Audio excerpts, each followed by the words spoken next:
Hi, I'm Sally, and you're watching Battle Bits. Today, we are reading the first chapter of Bob by Wendy Mass and Rebecca Stead. There's a little picture in there. Chapter 1, Livy. I feel bad that I can't remember anything about Gran Nicholas's house. On the table in her kitchen, Gran has 3 things lined up I do not remember. Number 1, a green stuffed elephant in overalls.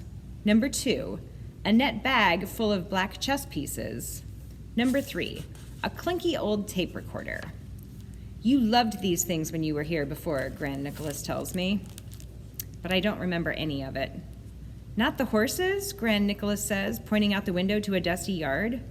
Maybe there were horses there once? Not the pigs, Gran Nicholas says, pointing out the back door. If I squint, I can make out some pigs behind a fence, but I don't remember them. Not this, she says, holding up the green stuffed elephant.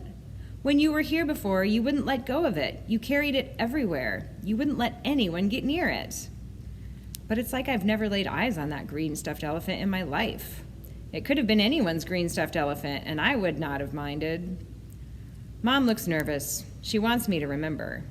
But it's her fault I don't. She brought me here for a month when I was 5 and didn't bring me back again until now, when I'm practically 11. 10 and a half, almost.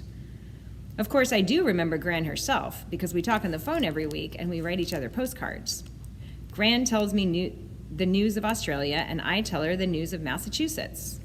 She came to visit us once for 2 weeks, but I don't remember anything about her house. Actually, maybe I do remember one thing. I think I remember a wrong chicken. I remember chickens, and one chicken that was different. One chicken that was not like the other chickens is what I remember. But standing here in the kitchen with everyone looking at me, I don't know how to ask Gran about that. I pick up the elephant. It's soft and floppy. I still don't remember it. Gran Nicholas sighs. She doesn't say what I know she wants to say, which is that we should have come back sooner. On the other hand, Australia is very far away from Massachusetts. If you want to get from our house to Gran Nicholas's house, this is what you have to do. 1, drive from Massachusetts to New York City for 4 hours. 2, park the car and wait for a bus to the airport. 3, take a plane for 7 hours to California.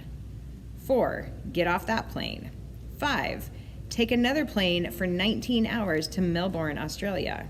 6, get off that plane. 7, wait in 3 different lines while official people look at your bags and your papers. 8, wait in the rental car line. 9, drive the car for 2 hours in Australia. 10, get to Gran's house. Now, Mom's going to leave me here again while she goes to visit all her friends from growing up. The baby is too young to stay with Gran Nicholas, so she's going with Mom. I wonder what it's like here at night. I look at the chess pieces. Does Gran have the white ones? I open my mouth to ask, but instead I hear myself say, "Are there chickens?" Yes, she gets excited, and Mom looks happy. Gran grabs my hand and runs me out to the yard, where some chickens are pecking in the dirt. I look them over, but they all look regular. Are these the same chickens? I ask Gran Nicholas. She says they are different chickens, but the idea of chickens is right. I don't exactly know how to ask the next question. Did you used to have one that was weird? Weird, she asks. Maybe there wasn't a weird one, or maybe they don't say weird in Australia. Never mind, I say. I realize I'm squeezing something in the hand that Gran is not holding. I open it and see one of the black chess pieces, a pawn. Then, coming back into the house with Gran, I see Gran's back stairs. They have carpet on them, and I suddenly know that I have bumped down these stairs. Did I ever bump down those stairs? I asked Gran, pointing. Yes, she said, you loved bumping down those stairs. You had a name for it. A name for the stairs? No, for bumping down them. You called it something. I think she is right. I think I did call it something, but neither of us can remember what it was. Now that I've remembered the chickens and the stairs, Mom looks happier, like maybe Gran won't think we stayed away too long after all. The baby starts doing some pre-crying in her baby seat. Dad and I invented the word pre-crying, which means the crying that comes right before the really loud crying. Mom isn't fussing with her because she wants me to know that this trip is about me having a special time with Grand Nicholas, and not just for Gran to finally see the baby in real life. I heard Mom talking to Dad about it the day we left home. Mom said, "I want Olivia to know that this trip is about her having a special time with Gran, not just the baby." And Dad said, "I know, hun. You told me yesterday and this morning." Dad didn't come to Australia with us. He's at home building a new room for the baby. He says it'll be ready when we get back. Then I sort of remember another thing. It's something about the second floor, but I'm not sure exactly what about the second floor it is.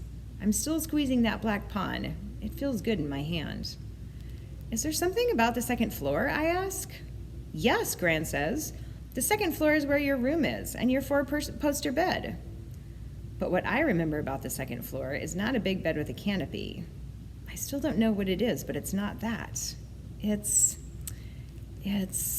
May I be excused, I ask, already turning towards the stairs. "I'll come with you," Mom says. "Your room used to be my room when I was a little girl, remember?" I stop, one hand on the railing of the carpeted stairs that I used to bump down. For some reason, I think I'm supposed to go up alone. I glance at Beth Ann, who is still wiggling in her seat. Our eyes meet. As if she knows what I'm thinking, she quits her pre-crying and makes her "someone feed me" whimper. Mom turns toward her, torn between the two of us. I zoom up the stairs. The doors along the upstairs hallway are open. I peek into what must be Gran's room, where a patchwork quilt is pulled over the bed. I pass the bathroom, where soaps in the shapes of ducks and chicks pretend to march along the counter toward the sink. By the time I reach the last room, my room, I'm almost running. I'm not sure why. Then I see the closet. I still don't remember the bed or the bright pink curtains, but I remember this closet. It's small. The door seems like only half a door, and there can't be much room on the other side. I think I left something inside. Something really, really important. My hand reaches for the doorknob. I know exactly where the light cord is, and I watch my hand reach out and pull it. The light flickers on. Here's what I see. 1. A high shelf jammed with shoeboxes and falling down stacks of old comic books. 2. Below that, clothes on hangers dangle from a bar. There's a tutu with sequins and a few summer dresses for someone a lot smaller than me. Maybe Gran is keeping them for Beth Ann in a long, long time. Right now, Beth Ann is so small she can barely keep a shirt on. One shoulder is always falling out of the neck hole. If I try to fix it, she cries. Number 3.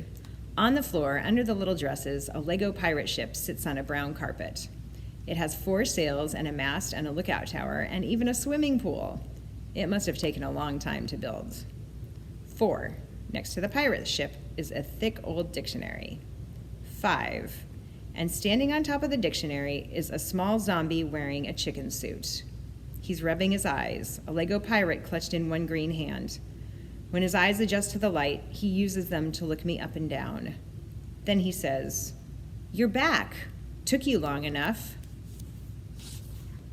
And that is chapter 1 of Bob. Thank you so much for listening, and I'll see you next time.